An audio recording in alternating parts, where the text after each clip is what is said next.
Hey everyone, welcome back. এই ভিডিওতে আমরা দেখব অ্যারে ইন সলিডিটি। সো আমরা জানি যে প্রত্যেকটা প্রোগ্রামিং ল্যাঙ্গুয়েজে অ্যারে রয়েছে অ্যান্ড সেম আমাদের সলিডিটিতেও অ্যারে ইউজ করা হয়। সো আমরা মূলত যে কোনো ডেটা একাধিক ডেটা আমরা স্টোর করার জন্য আমরা অ্যারে ইউজ করে থাকি। সো চলুন তাহলে দেখি যে আমরা অ্যারে কিভাবে আমাদের সলিডিটিতে ইউজ করতে পারি অ্যান্ড কিভাবে আমরা হচ্ছে এটা লিখতে পারি বা আপডেট করতে পারি। ওকে? সো আমরা তাহলে দেখব অ্যারে ইন সলিডিটি। সো আমাদের অন্যান্য প্রোগ্রামিং ল্যাঙ্গুয়েজের মতোই আমাদের ঠিক একইভাবে এখানে কাজ করে। তবে আমরা একদম শুরুতে বলেছিলাম যে আমাদের Solidity হচ্ছে একটা statically typed ল্যাঙ্গুয়েজ। সো এইখানে আমাদের সবকিছু মেনশন করে দিতে হয়। অর্থাৎ কোন ধরনের ডেটা আমরা রাখবো, ওই ডেটা টাইপটা আমাদেরকে মেনশন করে দিতে হয়। লাইক আ ধরুন জাভাস্ক্রিপ্ট বা পাইথনে যদি আপনারা কোড করে থাকেন তাহলে জানবেন যে ওইখানে আমাদেরকে টাইপগুলো মেনশন করে দিতে হয় না। ওগুলো হচ্ছে আমাদের ডায়নামিক প্রোগ্রামিং ল্যাঙ্গুয়েজ। সো তারা হচ্ছে যে অটোমেটিক্যালি ডিটেক্ট করে ফেলে যে কোন ডেটা টাইপ এখানে ইউজ করা হয়েছে। বাট এইখানে আমাদের যেগুলো স্ট্যাটিক্যালি টাইপড প্রোগ্রামিং ল্যাঙ্গুয়েজ ওইগুলোতে আমাদেরকে মেনশন করে দিতে হয়। তাহলে যেহেতু সলিডিটি আমাদের স্ট্যাটিক একটা প্রোগ্রামিং ল্যাঙ্গুয়েজ, সো আমাদেরকে অবশ্যই এখানে মেনশন করে দিতে হবে।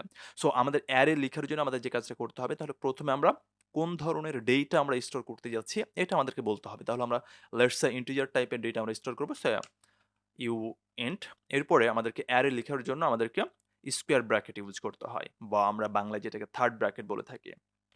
সো আমরা দিলাম এরপরে পাবলিক অ্যান্ড এরপর আমাদের অ্যারের নামটা। ওকে? সো আমরা লেটস সে ARR এটা হচ্ছে আমরা নাম দিলাম। সো এখন আমরা চলুন একটা ফাংশন ক্রিয়েট করি। সো ফাংশন ফান পাবলিক দেন এখানে আমাদের অ্যারেতে মূলত আমরা ডেটাগুলো স্টোর করব। সো আমাদের অ্যারেতে যখন আমরা কোনো ডেটা স্টোর করি তখন এইটা আমাদের 0 থেকে স্টোর করা শুরু করে। অর্থাৎ পজিশনটা আমাদের 0 থেকে কাউন্ট করা শুরু হয়। ওকে? সো আমাদের এইখানে যখন হচ্ছে আমরা একটা অ্যারে ক্রিয়েট করতে যাচ্ছি, তাহলে পরে আমাদের ফার্স্ট পজিশনটা কি হবে? 0th position. তাহলে 0th পজিশনে কোন ডেটাটা আমরা রাখবো? তাহলে ওইটা আমরা প্রথমে বলে দেই যে অ্যারে ডট আমাদের এইখানে ডেটা স্টোর করার জন্য আমরা পুশ মেথডটা ইউজ করব। ওকে? সো আমি এখন এইখানে যে ভ্যালুটা রাখবো, লেটস সে আমি 10 রাখলাম। তাহলে এটা এখন আমাদের কি হবে? এই যে ARR এই অ্যারেটা আমরা ক্রিয়েট করেছি, এটার 0th পজিশনে গিয়ে স্টোর হয়ে যাবে। সো এইটা হচ্ছে আমাদের তাহলে ১ নাম্বার বা 0th যে ইনডেক্স ওইখানে আমরা স্টোর করে ফেললাম। এখন লেটস সে আমরা আরো কিছু ডেটা দেই। সো লেটস সে আমি এখানে 20 দিলাম। ওকে? অ্যান্ড এরপরে লেটস সে আমাদের সেকেন্ড যে ইনডেক্স নাম্বার ওইখানে আমরা 30 রাখলাম। তাহলে আমরা টোটাল ৩ টা ভ্যালু আমরা স্টোর করে ফেললাম। সো এইভাবে হচ্ছে মূলত আমরা ডেটা কি করতে পারি? আমাদের অ্যারেতে স্টোর করতে পারি। এখানে একটা বিষয় আপনাকে বলি, আমরা যখন অ্যারে ডিক্লেয়ার করি তখন আমরা ২ ধরনের অ্যারে মূলত হচ্ছে আমরা লিখতে পারি। একটা হচ্ছে এইখানে আমরা কিন্তু আমাদের এই অ্যারের সাইজ কত হবে, অর্থাৎ এই অ্যারেতে আমরা কতগুলো ডেটা রাখবো এটা কিন্তু আমরা ফিক্সড করে দিতে পারি। সো লেটস সে আমি যদি এখানে বলি যে আমাদের এখানে ২ টা ডেটা থাকবে।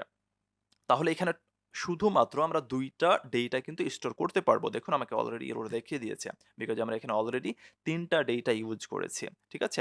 সো এইটা হচ্ছে ফিক্সড সাইজড অ্যারে। আরেকটা হচ্ছে ডায়নামিক সাইজড অ্যারে, যেটা হচ্ছে আমরা এটা এখানে মেনশন করে দিই না। তাহলে পরে এরপরে হচ্ছে আমরা কি করতে পারবো? আমরা ইচ্ছেমতো আমাদের ডেটা এখানে রাখতে পারবো। আরো একটা বিষয় সেটা হচ্ছে আপনি যখন এখানে ফিক্সড করে দিবেন তখন কিন্তু আবার আমরা এখানে পুশ মেথডটা ইউজ করতে পারবো না। সো আমাদের অন্যভাবে তখন ডেটা স্টোর করতে হবে। এই তো আরকি। সো তাহলে অ্যারেতে কিভাবে হচ্ছে আমরা ডেটা স্টোর করি এটা আমরা দেখে ফেললাম। সো এখন কথা হচ্ছে আমরা এটা রিড করব কিভাবে?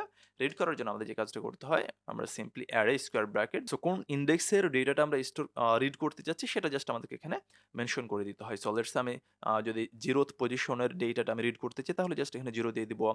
কিংবা যদি আপনি চান যে 2 নাম্বার, সো এখানে জাস্ট 2 দিয়ে দিলে এটা হচ্ছে আমরা কি করতে পারবো? এভাবে রিড করতে পারবো। আমরা চাইলে কোনো একটা অ্যারেতে ডেটা স্টোর করার পরে সেটাকে আবার আপডেটও করতে পারি। সেটা কিভাবে করতে পারি? ধরুন আমি চাচ্ছি যে আমার ১ নাম্বার পজিশনে বা ইনডেক্সে যেই অ্যারেটা রয়েছে, যেই ডেটাটা রয়েছে সেটা আমরা আপডেট করব। সো সিম্পলি আমরা স্কোয়ার ব্র্যাকেটের ভেতরে অন দিব। এরপরে ইকুয়াল আমি যেই ডেটাটা নতুন ডেটাটা স্টোর করতে যাচ্ছি ওইটা আমি এখানে দিয়ে দিব। So let's say it is 50 অর্থাৎ ফার্স্ট পজিশনে আমাদের ডেটাটা হয়ে যাবে কিন্তু 50। ওকে? 10, 50 তারপরে 30 হয়ে যাবে। সো এইভাবে আমরা কি করতে পারি? আপডেটও করতে পারি। এরপর আপনি চাইলে একটা ডেটা আপনার অ্যারে থেকে ডিলিটও করতে পারবেন। সো এর জন্য আমাদের একটা ডিলিট কিওয়ার্ড রয়েছে। অ্যান্ড এরপরে অ্যারে নেম দেন এখানে যদি আমরা জাস্ট ইনডেক্সটা বলে দেই লেটস সে 1, তাহলে এটা কি হয়ে যাবে আমাদের? এটা আমাদের ডিলিট হয়ে যাবে এখান থেকে। এখানে একটা বিষয় আপনাকে বলে রাখি, ডেটা যখন আমরা স্টোর করি আমাদের অ্যারেতে তখন কিন্তু ডিলিট করার পরে ওইটা শুধুমাত্র ভ্যালুটা ওখান থেকে ডিলিট হয়। পজিশনটা কিন্তু থেকে যায়, সো ওই পজিশনটাতে ডিফল্ট ভ্যালু 0 তখন হচ্ছে যে আমরা দেখতে পাই বা হচ্ছে স্টোর হয়ে থাকে।